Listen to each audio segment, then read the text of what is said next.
Shalom adik-adik, jumpa lagi dengan kakak di dalam ibadah online kita pada hari ini. Kakak percaya kita semua sudah menyiapkan hati dan pikiran kita untuk kita datang beribadah kepada Tuhan. Sebelum kita memulai ibadah kita pada hari ini, mari kita bersatu di dalam doa. Tuhan Yesus, terima kasih buat hari ini, terima kasih buat berkat-Mu, terima kasih buat waktu yang masih Tuhan berikan kepada kami, sehingga kami masih bisa mengikuti ibadah walaupun secara online. Tuhanlah yang memberkati kami. Berkati firman Tuhan dan puji-pujian yang akan kami nyanyikan pada hari ini. Kiranya itu bisa menjadi kekuatan di dalam hidup kami dan menambahkan iman percaya kami kepada Tuhan. Tuhan memberkati kami semuanya. Di dalam nama Tuhan kami Yesus Kristus, kami akan memulai ibadah kami ini. Haleluya. Amin. Adik-adik, sebelum kita mendengarkan firman Tuhan, kita mau nyanyi sama-sama dulu ya.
Iya, hari ini kita merasa bahagia tentunya ya adik-adik, karena kita bisa berjumpa kembali dalam ibadah kita. Nah, hari ini firman Tuhan adalah dari kitab Kisah Para Rasul 24, di mana Paulus di hadapan daripada Felix. Nah, kita akan melihat apa yang terjadi di hadapan daripada Felix ini terhadap Rasul Paulus. Nah, yang pertama kita akan melihat adalah setelah Paulus dipindahkan ke Kaisarea, maka setelah 5 hari kemudian datanglah imam besar Ananias bersama dengan beberapa orang tua-tua dan seorang pengacara bernama Tertulus. Mereka ini masih ingin menghabisi nyawa Paulus, padahal Paulus itu tidak melakukan kesalahan apapun, ya, tetapi mereka masih terus berupaya supaya Rasul Paulus itu dihukum. Maka mereka menghadap wali negeri, yaitu Felix, dan digelarlah sidang pengadilan di Kaisarea, di mana Paulus duduk di dalam persidangan tanpa didampingi oleh pengacara.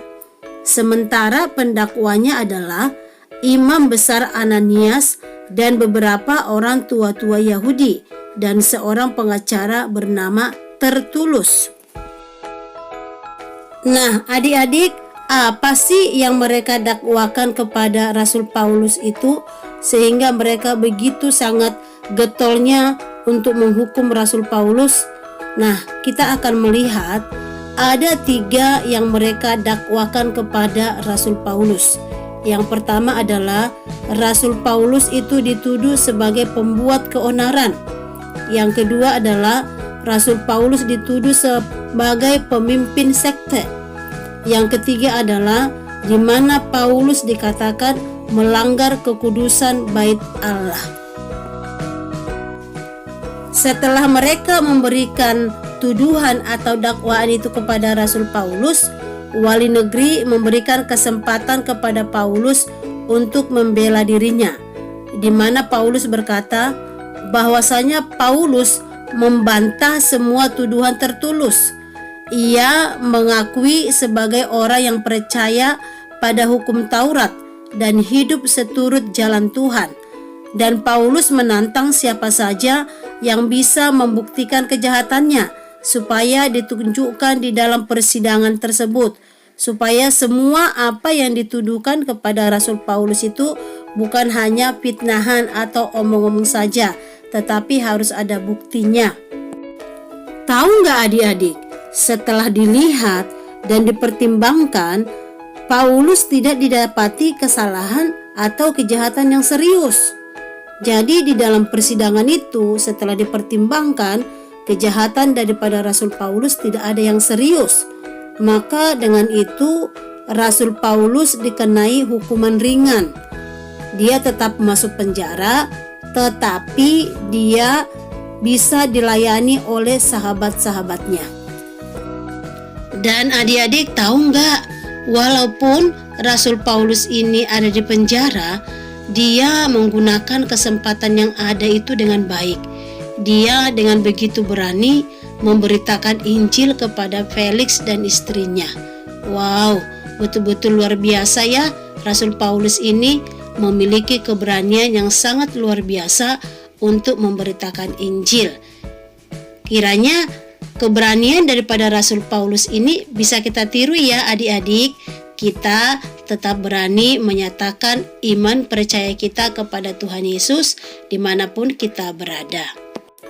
Nah adik-adik, berkat apa saja yang bisa kita ambil dari kisah Rasul Paulus di dalam pasal Kisah Para Rasul 24 ini?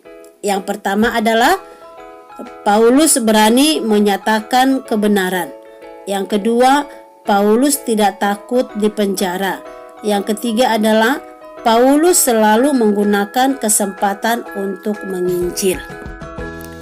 Nah adik-adik, marilah kita berani untuk menyatakan iman kita dimanapun kita berada. Jangan pernah malu mengakui Tuhan kita itu sebagai Tuhan Yesus dan Juru Selamat kita. Dan kita tetap fokus akan visi Tuhan bagi kita, yaitu untuk menjadi berkat dan menjadi saksi baginya dan untuk hormat dan kemuliaan nama Tuhan.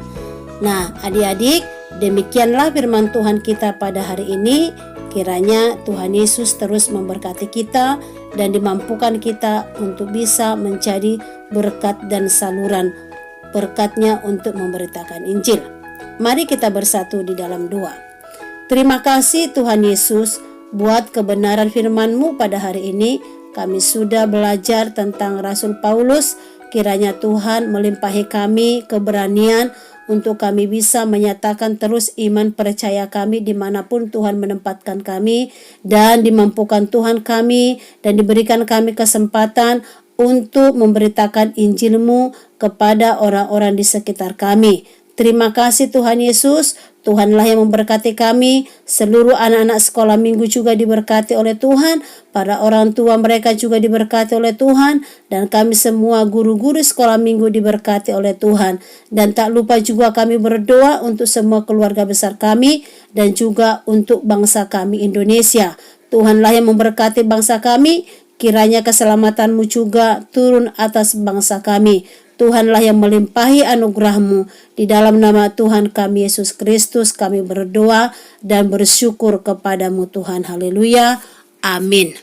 Sampai jumpa kita minggu depan adik-adik. Bye-bye. Tuhan Yesus memberkati.